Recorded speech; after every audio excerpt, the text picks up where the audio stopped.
Welcome to the deep dive. So, our source material today is a little bit unusual. A little bit, It's yeah. not some dense academic paper or, a huge data set. It's just a casual, everyday conversation. Right, between two people, Daniel and Emma, just talking about their morning and their work habits. Exactly.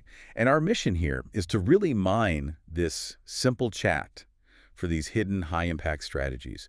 We want to prove that you don't need some, big corporate retreat or a massive self-help book to find real wisdom. The good stuff is usually hidden in plain sight. It is. It's in the small tactical choices we make every single day. Mm.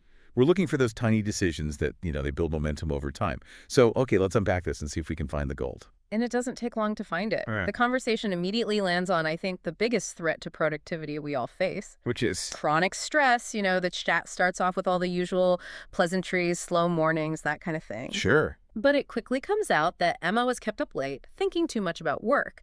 And that, right there, is crucial. It sets the whole context for this entire deep dive. Okay, so that's the starting point, the work-induced insomnia. Exactly. I mean, if you've ever had that, you know the problem isn't really the work itself. Mm-hmm. It's the lack of a cognitive boundary between your professional life and, your recovery time. It's this mental overflow. Yeah. And that's what they're both battling. The rest of their conversation, probably unintentionally, is just a series of habits designed to build those boundaries. That's a great frame.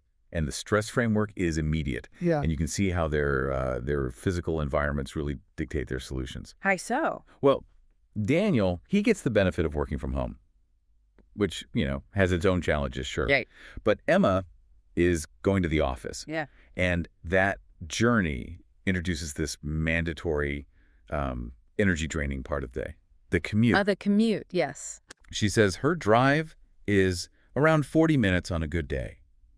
And she describes it as tiring already. I think we need to focus on that phrase. Tiring already? Yeah. She hasn't even opened her laptop yet. And 40 minutes of just mandated stress traffic noise, it's already drained her battery. So she's starting the day at a deficit. Exactly. And we know most people try to manage their commute. But the real question is, how often do you manage it intentionally to, gain energy back instead of just trying not to lose more? And that intentional management is exactly what Emma stumbles upon, almost by accident. Her solution is, well, it's really simple. What does she do? She listens to podcasts or calm music. And if you analyze this through a psychological lens, what she's doing is performing a cognitive switch. A cognitive switch. Yeah, she's not just passing the time. She's consciously diverting her attention away from, worrying about the day ahead, the exact kind of thinking that kept her up last night. Mm. And instead, she's engaging a different part of her brain. She's turning 40 minutes of friction and stress into this dedicated time for passive learning or just psychological recovery. It's a remarkable piece of self-management. So she's making the journey itself part of the recovery instead of just an obstacle to get through. That's a perfect way to put it. She's turning mandated time into personal time. And before they really get into the workday, they ground themselves in this really simple, universal routine breakfast. Yes. Just toast and coffee. Nothing special. Nothing special, but they both immediately agree that coffee is the most important part. And I don't think that's just about the caffeine. No, it's the ritual.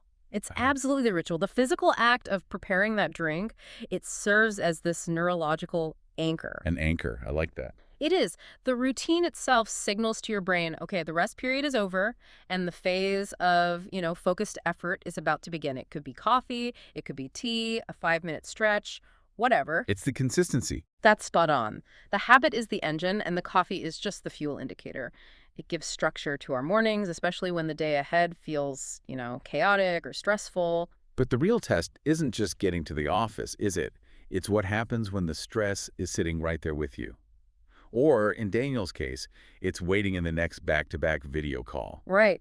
They move right into managing the actual workday. Daniel mentions he has meetings most of the day. And they both agree that meetings can be exhausting, especially the long ones. We've all been there. Oh, yeah. But here's where it gets really interesting, because Daniel reveals he has this structural, tactical countermeasure to meeting fatigue. He doesn't just endure it. No, he tries to take short breaks every hour. He calls it a short break, but I think we should call it microdosing calmness. I love that. Microdosing calmness. Because Daniel understands something fundamental about how our brains work. Attention is a depletable resource, right? especially in these high-demand tasks like a long meeting where you're trying to process everything. Okay, but hang on. Is 5 minutes really enough? I mean, he specifically says 5 minutes helps.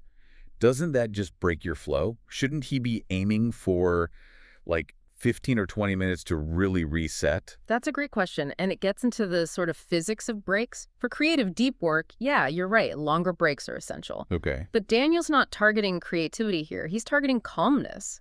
He's managing the emotional and cognitive load of all those meetings. And the research actually backs up the 5-minute micro break. It does. Yeah. This strategy prevents what we call decision fatigue from compounding. By resetting every hour, Daniel is leveraging something called attention restoration theory. Okay. Even a brief change of focus, stand up, look out a window, grab some water, is enough to give you a moment of mental recovery. It prevents that slow decline in focus. So his goal isn't deep rest. Exactly. His Yeah. goal is prevention. He wants to stay calm, not just recover from chaos after the fact. That 5-minute pause is a buffer against overwhelm. That makes so much sense. It's an easy habit, very low energy to actually start. Yep. And the conversation then moves to what happens when the workday ends, which I'd argue is maybe even more important for someone like Emma, who suffers from that work rumination at night. The thoughts that keep you awake. Yes. And Daniel's post-work routine is usually a walk or light exercise. And his reason is simple. It clears my mind. So let's analyze that. If Emma's problem is being kept up by work thoughts, Daniel's walk is like a biological firewall. A firewall, yeah.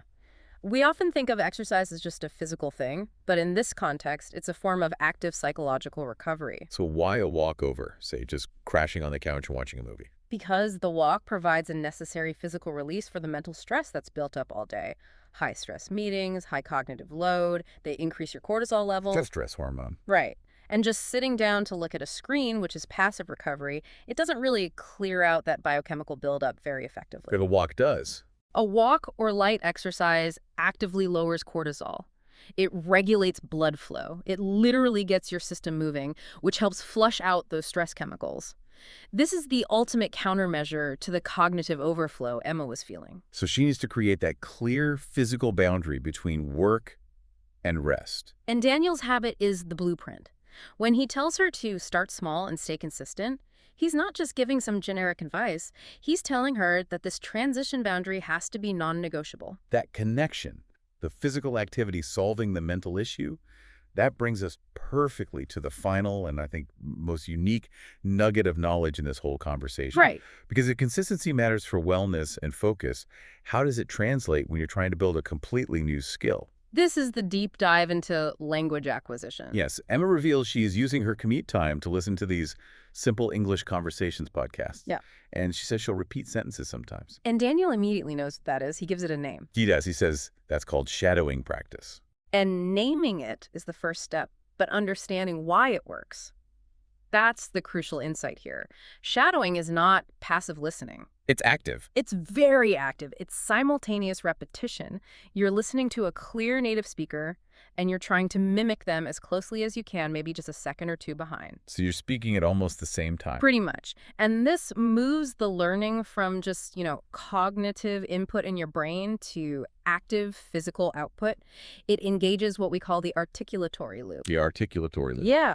For language fluency and pronunciation, this practice links your ears, your brain's processing center, and the actual muscles of your mouth. You are literally training the muscle memory for speaking another language. Wow. Which is why Emma reports the immediate benefit. It improves speaking fast. You're bypassing some of that cognitive lag because you're developing fluency as a motor skill. That's fascinating. It's almost like giving your mouth a workout. But the source material is smart enough to give us the fine print on how to optimize this. Right, the how-to. For you, the listener, if you're thinking about incorporating shadowing, their chat highlighted 3 key requirements for making this work. Okay, what's number 1? 1, material simplicity. Emma focuses on simple English conversations, right? Using simple words.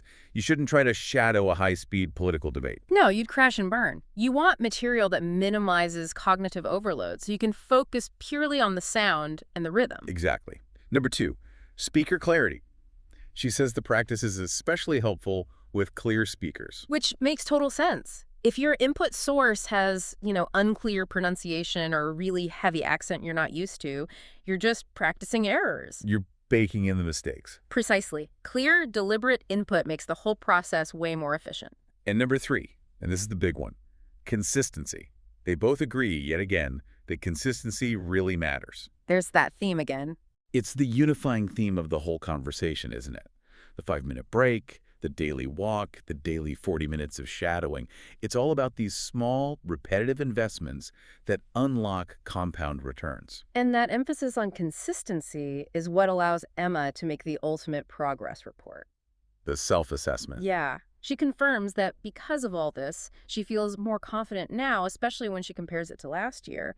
She has tangible proof that her strategy is working. But crucially, she also admits she still makes mistakes. Which is so important. And Daniel's final piece of wisdom here, that mistakes are part of learning. That is the mental framework you need for growth. You have to be okay with messing up. You have to be. If you're learning, you are, by definition, operating outside your comfort zone, which guarantees errors. So the key takeaway isn't just the technique of shadowing, it's the mindset. What's the mindset? Accepting errors as just necessary data points for getting better, and trying, as he says, not to worry about them.